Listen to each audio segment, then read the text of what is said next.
Hi everyone! Mag-prepare naman po tayo ng breakfast. Yung madali lang na i-prepare pero very nutritious. Ayan, kung meron tayong fruits, hiwain natin. Tapos meron tayong nilagang itlog at Quaker oats. Ayan, whole oats po itong ginagamit namin. Ang ginagamit po namin ditong milk ay yung Australian milk na organic. Tapos healthy sugar din, brown sugar. So, depende sa panlasa nyo. Yan, haluin lang. At meron din tayong isang very healthy ingredient. Ayan, chia seeds.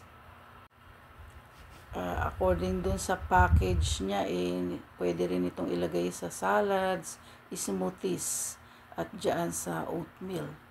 At very high siya sa omega-3.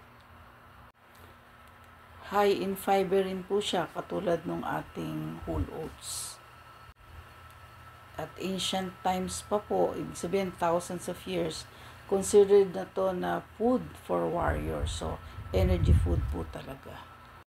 So, mahusay din po itong ilahok dun sa iba nating mga pagkain. Ayan, para talagang energetic tayo. Salamat sa panonood. Bye!